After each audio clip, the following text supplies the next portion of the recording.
Hello ನಮಸ್ತೆ students, welcome back to anti clock coaching academy. ನಾನು Nikhilesh, anti clock coaching ಅಕಾಡೆಮಿಯಿಂದ. Students, ಈ video ಬಂದುಬಿಟ್ಟು ಎಕ್ಸ್ಕ್ಲೂಸಿವ್ ಆಗಿ VTU ಸ್ಟೂಡೆಂಟ್ಸ್ಗಳಿಗಾಗಿರುತ್ತೆ. ಯಾರ್ಯಾರು ಫಸ್ಟ್ ಇಯರಲ್ಲಿದ್ದೀರಾ, ಯಾರ್ಯಾರು ಸೆಕೆಂಡ್ ಇಯರಲ್ಲಿದ್ದೀರಾ, ಈ ವಿಡಿಯೋ ನಿಮಗೆ ತುಂಬ ಹೆಲ್ಪ್ಫುಲ್ ಆಗುತ್ತೆ.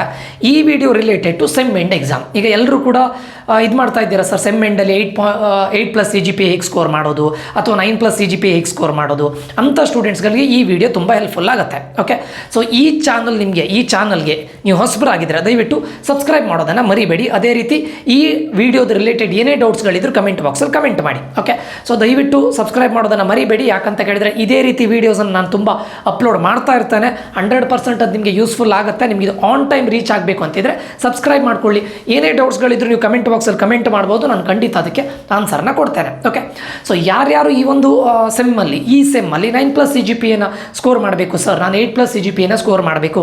ಆಲ್ರೆಡಿ ಇಂಟರ್ನಲ್ಸಲ್ಲಿ ಕೆಲವೊಂದಿಷ್ಟು ಸ್ಟೂಡೆಂಟ್ಸ್ಗಳಿಗೆ ಇಂಟರ್ನಲ್ಸಲ್ಲಿ ಕಡಿಮೆ ಮಾರ್ಕ್ ಬಂದಿರುತ್ತೆ, ಅಥವಾ ಕೆಲವೊಬ್ಬರಿಗೆ ಜಾಸ್ತಿ ಬಂದಿರುತ್ತೆ. ಸರ್, ನಾನು ಎಕ್ಸ್ಟರ್ನಲ್ಸಲ್ಲಿ ಅದನ್ನು ಇವಾಗ ಕವರ್ ಮಾಡಬೇಕು, ನಾನು ಹೇಗೆ ಮಾಡಬೇಕು ಅನ್ನೋದನ್ನು, ಅಂದರೆ ಅಬೋ 8 ಅಥವಾ ಅಬೋ 9+ CGPAನ ಸ್ಕೋರ್ ಮಾಡಬೇಕಾದ್ರೆ ನೀವು ಏನು ಮಾಡಬೇಕು ಅನ್ನೋದನ್ನು ನಾನು ಫಸ್ಟ್ ಹೇಳ್ತಾ ಇದ್ದೇನೆ.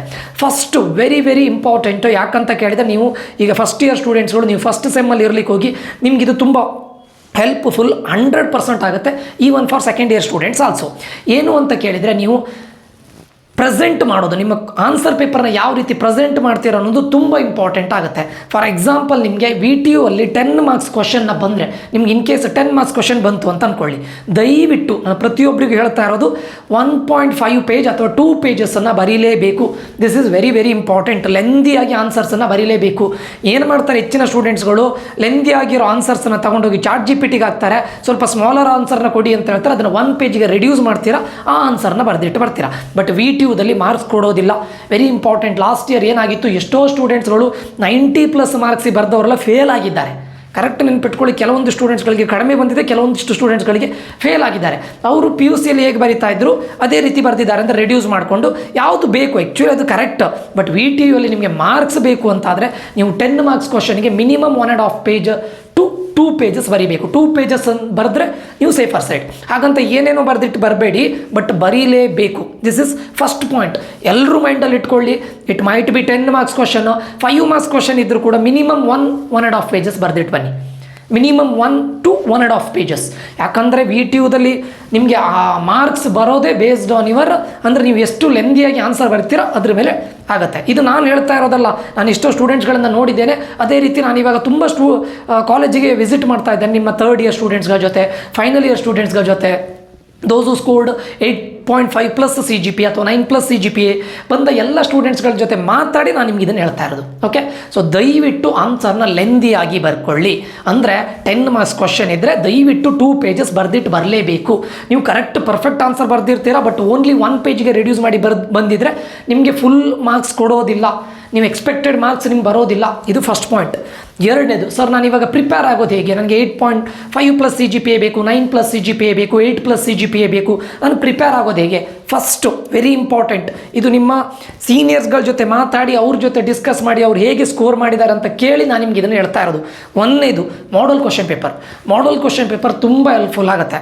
ದಯವಿಟ್ಟು ಒಂದು ಮಾಡಲ್ ಕ್ವಶನ್ ಪೇಪರ್ ಇದೆಯಲ್ಲ, ಈ ವರ್ಷ ಏನು VTU ಕಡೆಯಿಂದ ಮಾಡಲ್ ಕ್ವಶನ್ ಪೇಪರ್ ಏನು ರಿಲೀಸ್ ಮಾಡಿದ್ದಾರೆ ನೋಡಿ, ಅದನ್ನು ನೋಡ್ಕೊಳ್ಳಿ. ಎರಡನೇದು, ಪ್ರೀವಿಯಸ್ ಅಟ್ಲೀಸ್ಟ್ ಒಂದು 3 ಇಯರ್ಸ್ ಕ್ವಶನ್ ಪೇಪರ್ನ ತೆಗೆದಿಟ್ಕೊಳ್ಳಿ. ಓಕೆ, ಪ್ರೀವಿಯಸ್ ಇಯರ್ನ 3 ಇಯರ್ಸ್ನ ಕ್ವಶನ್ ಪೇಪರ್ ತೆಗೆದಿಟ್ಕೊಳ್ಳಿ, ಮಾಡಲ್ ಕ್ವಶನ್ ಪೇಪರ್ಸ್ನ ತೆಗೆದಿಟ್ಕೊಳ್ಳಿ. ಓಕೆ, ಪ್ಲಸ್ ಇನ್ ಕೇಸ್ ಕಾಲೇಜಲ್ಲಿ ಏನಾದರೂ ಅಸೈನ್ಮೆಂಟ್ಸ್ ಅಂತ ಕೊಟ್ಟು ಅದರಲ್ಲಿ ಇಂಪಾರ್ಟೆಂಟ್ ಕ್ವಶನ್ಸ್ ಅಂತ ಕೆಲವೊಂದು ಫ್ಯಾಕಲ್ಟಿ ಕೊಡ್ತಾರೆ, ಕೆಲವೊಂದು ಕಾಲೇಜಲ್ಲಿ ಆ ಥರ ಏನಾದರೂ ಕೊಟ್ಟಿದ್ದಿದ್ರೆ ಅದನ್ನು ಕೂಡ ಇನ್ಕ್ಲೂಡ್ ಮಾಡ್ಕೊಳ್ಳಿ. Very important. ಹೆಚ್ಚಿನ ಕಾಲೇಜಲ್ಲಿ ಏನು ಮಾಡ್ತಾರೆ, ಇಂಟರ್ನಲ್ಸಲ್ಲೇ ಆಲ್ಮೋಸ್ಟ್ ಪ್ರೀವಿಯಸ್ ಇಯರ್ ಕ್ವಶನ್ ಪೇಪರ್ಸನ್ನು ಅಥವಾ ಮಾಡಲ್ ಕ್ವಶನ್ ಪೇಪರ್ಸನ್ನು ತೆಗೆದು ಅದರಲ್ಲಿ ಬಂದಿರೋ ಕ್ವಶನ್ಸನ್ನೇ ಕೊಡ್ತಾರೆ ಹೆಚ್ಚಿನ ಎಲ್ಲಿ ಕಾಲೇಜಲ್ಲಿ ಇಂಟರ್ನಲ್ಸ್ಗೆ.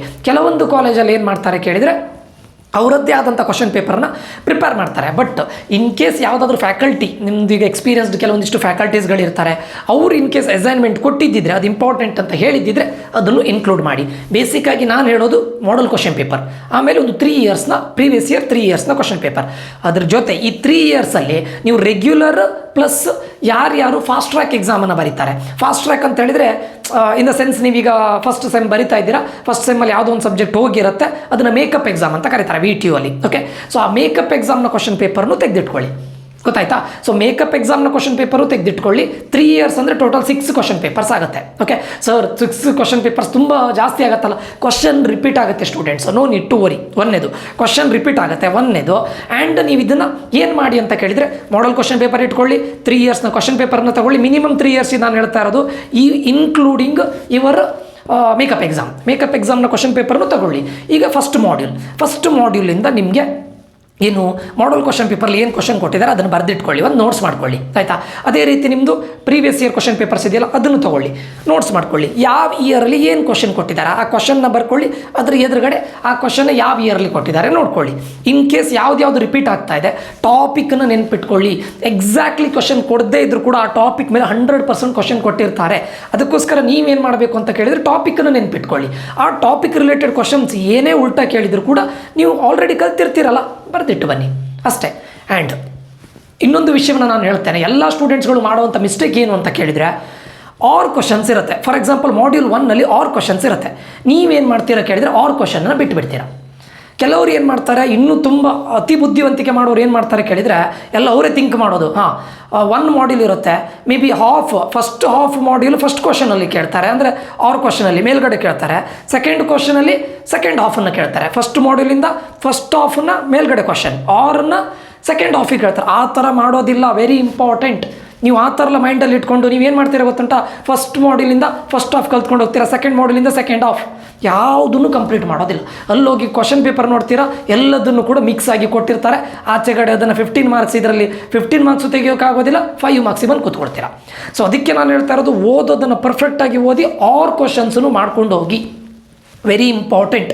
ನೀವು ಆರ್ ಕ್ವಶನ್ಸನ್ನು ಮಾಡ್ಕೊಂಡು ಹೋದರೆ 100% 100ಅಲ್ಲಿ ನೀವು ಒಂದು 70+, 80+ ಅಂತೂ ಗ್ಯಾರಂಟಿ ತೆಗಿಬೋದು. ಓಕೆ, ಒನ್ ಮೋರ್ ಥಿಂಗ್, ಮತ್ತು ನೀವು ಮಾಡೋವಂಥ ಮಾಡ್ಯೂಲನ್ನು ಕಂಪ್ಲೀಟಾಗಿ ಮಾಡಿ, ಯಾವುದನ್ನು ಆಫ್ ಮಾಡಿಕೊಂಡು ಇದು ಬರುತ್ತೆ ಅದು ಬರುತ್ತೆ ನಿಮ್ಮದೇ ಇಮ್ಯಾಜಿನೇಷನ್ ಮಾಡ್ಕೊಂಡು ಹೋಗಬೇಡಿ. ನೀವೀಗ 3 ಇಯರ್ಸ್ ಕ್ವಶನ್ ಪೇಪರ್ ಮಾಡ್ತೀರಾ, ಮಾಡಲ್ ಕ್ವಶನ್ ಪೇಪರ್ ಮಾಡ್ತೀರಾ, ಮಾಡಿ ಆದಮೇಲೆ ಕಂಪ್ಲೀಟ್ ಒಂದು ಮಾಡ್ಯೂಲ್ ಅಂದರೆ ಕಂಪ್ಲೀಟ್ ಆ ಮಾಡ್ಯೂಲಲ್ಲಿ ಪ್ರೀವಿಯಸ್ ಇಯರ್ ಕ್ವಶನ್ ಪೇಪರ್ಸಿಂದ ನಾನು ಎಲ್ಲದನ್ನು ಸಾಲ್ವ್ ಮಾಡಿದ್ದೇನೆ, ಮಾಡಲ್ ಕ್ವಶನ್ ಪೇಪರ್ಸಿಂದ ಎಲ್ಲದನ್ನು ಸಾಲ್ವ್ ಮಾಡಿದ್ದೇನೆ. ಫಸ್ಟು ಇಷ್ಟು ಸಾಕು. ಅದಾದಮೇಲೆ 2ನೇ ಮಾಡ್ಯೂಲಿಗೆ ಹೋಗಿ. ಅರ್ಧ ಮಾಡಬೇಡಿ, ಯಾವ ಮಾಡ್ಯೂಲನ್ನು ಕಂಪ್ಲೀಟ್ ಮಾಡ್ತೀರಾ ಕಂಪ್ಲೀಟ್ ಮಾಡಿ, ಫುಲ್ ಮಾಡಿ.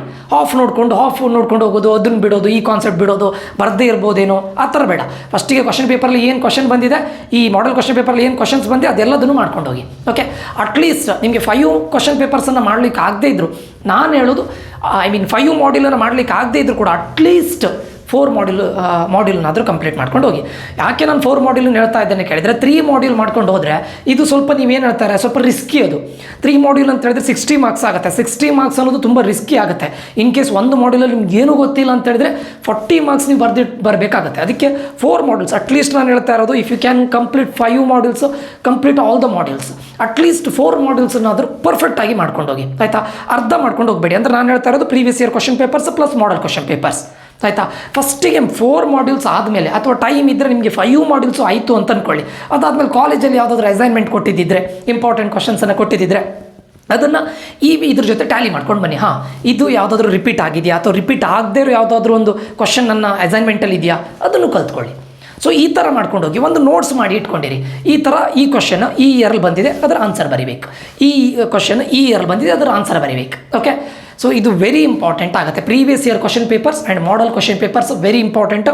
ಪ್ಲಸ್ ನಿಮ್ಮ ಫ್ಯಾಕಲ್ಟೀಸ್ಗಳು ಯಾರಾದರೂ ಫ್ಯಾಕಲ್ಟೀಸ್ ಇಂಪಾರ್ಟೆಂಟ್ ಕ್ವಶನ್ಸ್ ಅಂತ ಕೊಟ್ಟಿದ್ದಿದ್ರೆ ದಯವಿಟ್ಟು ಅದನ್ನು ಮಾಡ್ಕೊಂಡು ಹೋಗಿ. ನಿಮ್ಮದೇ ಒಂದು ಇದನ್ನು ಏನು ನೋಟ್ಸನ್ನು ಪ್ರಿಪೇರ್ ಮಾಡಿ. ಈ ಟೈಮಲ್ಲಿ ಇದು ವೆರಿ ಇಂಪಾರ್ಟೆಂಟು, ನಿಮ್ಗೆ ತುಂಬ ಹೆಲ್ಪ್ಫುಲ್ ಬರುತ್ತೆ. ಓಕೆ, ಅಟ್ಲೀಸ್ಟ್ ನಿಮಗೆ 5 ಮಾಡ್ಯೂಲ್ ಆಗದೆ ಇದ್ದರೂ ದಯವಿಟ್ಟು 4 ಮಾಡ್ಯೂಲ್ಸ್ ಆದರೂ ಕಂಪ್ಲೀಟ್ ಮಾಡ್ಕೊಂಡು ಹೋಗಿ. ಎಲ್ಲರೂ ಮಾಡೋ ಮಿಸ್ಟೇಕ್ ಏನಂತ ಕೇಳಿದರೆ, ಫಸ್ಟ್ ಮಾಡ್ಯೂಲಿಂದ ಅರ್ಧ ಮಾಡ್ಕೊಂಡು ಹೋಗ್ತಾರೆ, ಸೆಕೆಂಡ್ ಮಾಡ್ಯೂಲಿಂದ ಅರ್ಧ ಮಾಡ್ಕೊಂಡು ಹೋಗ್ತಾರೆ, ಯಾವುದನ್ನು ಕಂಪ್ಲೀಟ್ ಮಾಡೋದಿಲ್ಲ. ಅಲ್ಲಿ ಹೋಗಿನೂ ಕೂಡ ಫಸ್ಟ್ ಮಾಡ್ಯೂಲಿಂದ 15 ಮಾರ್ಕ್ಸ್ ಬರೀತಾರೆ ಇಲ್ಲ, 6 or 7 ಮಾರ್ಕ್ಸ್ ಬರುತ್ತೆ. ಸೆಕೆಂಡ್ ಮಾಡ್ಯೂಲಿಂದ 6-7 ಮಾರ್ಕ್ಸ್, ಅಲ್ಲಿಗೆ ಎಷ್ಟಾಯಿತು 14 ಮಾರ್ಕ್ಸ್ ಆಯಿತು. ನಿಮಗೆ ಪಾಸಿಂಗ್ ಮಾರ್ಕ್ಸು ಕೂಡ ಬಂದಿರೋದಿಲ್ಲ, 18 ಮಾರ್ಕ್ಸು ಕೂಡ ಬಂದಿರೋದಿಲ್ಲ. ಓಕೆ, ಔಟ್ ಆಫ್ 50 ನಾನು ಹೇಳ್ತಾ ಇರೋದು, ಅಂದರೆ 100ಅಲ್ಲಿ 35, 18 ಮಾರ್ಕ್ಸು ಕೂಡ ಬಂದಿರೋದಿಲ್ಲ. ಸೊ ಈ ಥರ ನೀವು ಪ್ರಾಬ್ಲಮ್ಗೆ ಇದಾಗ್ತೀರಾ. ಸೊ ನಾನು ಹೇಳ್ತಾ ಇರೋದು ಒಂದನೇ ಪಾಯಿಂಟ್ ನಿಮ್ಮ ಮೈಂಡಲ್ಲಿ ಇರಬೇಕಾಗಿದೆ ಏನು ಅಂತ ಕೇಳಿದರೆ, ಒಂದು ವೆರಿ ಇಂಪಾರ್ಟೆಂಟ್ ಏನು ಅಂತ ಕೇಳಿದರೆ, ಪೇಜನ್ನು ಫಿಲ್ ಮಾಡಬೇಕು. ಅಟ್ಲೀಸ್ಟ್ 10 ಮಾರ್ಕ್ಸ್ ಕ್ವಶನ್ಗೆ minimum 1.5 to 2 pages. Okay, 5 marks ಕ್ವಶನಿಗೆ 1 to 1.5 ಈಸ್ ಬೆಸ್ಟ್ ನನ್ನ ಅನಿಸಿಕೆ ಪ್ರಕಾರ. 1.5 ಪೇಜಸನ್ನು ಬರೆದಿಟ್ಕೊಂಡು, ಬೇಕಾದರೆ ಇದನ್ನು ನೀವು ಸೀನಿಯರ್ಸ್ ಹತ್ರ ಕೇಳಿ, ಅವರು ಇದನ್ನೇ ಹೇಳ್ತಾರೆ. ಲಾಸ್ಟ್ ಇಯರ್ ತುಂಬ ಪ್ರಾಬ್ಲಮ್ ಆಗಿತ್ತು, ಒಳ್ಳೆ ಬರೆದವ್ರಿಗೆ ಎಲ್ಲರೂ ಫೇಲ್ ಮಾಡಿದ್ದಾರೆ. ಬಿಕಾಸ್ ಅವ್ರು ಏನು ಮಾಡಿದ್ರು, PUC ಆಗಿದ್ದು ಶಾರ್ಟ್ ಆನ್ಸರ್ ಬರೆದ್ರೆ ಅಂದರೆ ಅವ್ರಿಗೆ ನಾಲೆಜ್ ಬೇಕಿತ್ತು. ಬಟ್ ಇಲ್ಲಿ ನಾಲೆಜ್ ಬೇಕು, ಪ್ಲಸ್ VTUದವರಿಗೆ ಏನು ಬೇಕು ಅಂತ ಕೇಳಿದ್ರೆ ಪೇಜನ್ನು ಫಿಲ್ ಮಾಡಬೇಕು. ಸೊ ಅದು ತುಂಬ ಇಂಪಾರ್ಟೆಂಟ್, ಅದನ್ನು ಮಾಡಿ ಬನ್ನಿ. ಓಕೆ, ಸೊ ಇದಕ್ಕೆ ಬೇಸಿಕ್ ಏನು ಹೇಳಿ, model question papers plus previous year question papers. Okay, so ಇದಿಷ್ಟು ಈ ವಿಡಿಯೋದಲ್ಲಿ ಆಗಿರುತ್ತೆ ಸ್ಟೂಡೆಂಟ್ಸ್. ನಾನು ಏನು ಅಂದ್ಕೊಂಡಿದ್ದೇನೆ ಅಂತ ಕೇಳಿದರೆ, ಈ ಮಾಡಲ್ ಕ್ವಶನ್ ಪೇಪರ್ ನನ್ನ ಹತ್ರ ಇದೆ, plus previous year question papers ಕೂಡ ನನ್ನ ಹತ್ರ ಇದೆ.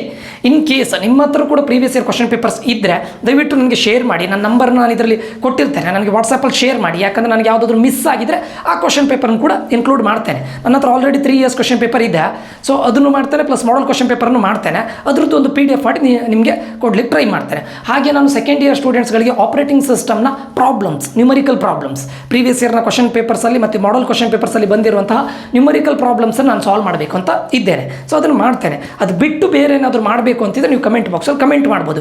Like data structure and algorithm ಇರ್ಬೋದು, DDCO ಇರ್ಬೋದು, what ever it might B. So problems ಇರ್ಬೋದು, ಅಥವಾ ಸರ್ ಈ ಟಾಪಿಕನ್ನು ಎಕ್ಸ್ಪ್ಲೇನ್ ಮಾಡಿ ಸರ್ ಅಂತ ಹೇಳಿದ್ರೆ ನಾನು ಖಂಡಿತ ಅದನ್ನು ಕೂಡ ಎಕ್ಸ್ಪ್ಲೇನ್ ಮಾಡ್ತೇನೆ. ಕಮೆಂಟ್ ಬಾಕ್ಸಲ್ಲಿ ಕಮೆಂಟ್ ಮಾಡಿ. ಓಕೆ, ಸೊ ಇದೇ ರೀತಿ ವಿಡಿಯೋಗಳು ಬರ್ತಾ ಇರುತ್ತೆ. ನಾನು ಇವಾಗ ಮಾಡಲ್ ಕ್ವಶನ್ ಪೇಪರ್ ಮತ್ತು ಕ್ವಶನ್ ಪೇಪರ್ಸನ್ನು ಆದಷ್ಟು ಬೇಗ ನಾನು ಅದೆಲ್ಲದನ್ನು ಕ್ವಶನ್ಸನ್ನು ಫಸ್ಟ್ ಮಾಡ್ಯೂಲಿಂದ ಈ ಥರ ಕ್ವಶನ್ಸ್ ಬಂದಿದೆ, ಈ ಇಯರ್ ಕ್ವಶನ್ಸ್ ಬಂದಿದೆ, ಅದನ್ನು ಮಾಡಿ ಒಂದು PDF ಅನ್ನು ಅಪ್ಲೋಡ್ ಮಾಡ್ತೇನೆ. ಓಕೆ, ನಂದು ಟೆಲಿಗ್ರಾಮ್ ಚಾನಲ್ ಇದೆ, ಅಲ್ಲೂ ಕೂಡ ಅಪ್ಲೋಡ್ ಮಾಡ್ತೇನೆ. ಟೆಲಿಗ್ರಾಮ್ ಚಾನಲ್ ಲಿಂಕನ್ನು ಕೂಡ ನಾನು ಇದರಲ್ಲಿ ಕೊಟ್ಟಿರ್ತೇನೆ. ದಯವಿಟ್ಟು ಅದಕ್ಕೆ ಜಾಯಿನ್ ಆಗಿ ಅಲ್ಲಿ ನಾನು PDF ಅನ್ನು ಅಪ್ಲೋಡ್ ಮಾಡ್ತೇನೆ. It will be helpful for you guys for sure.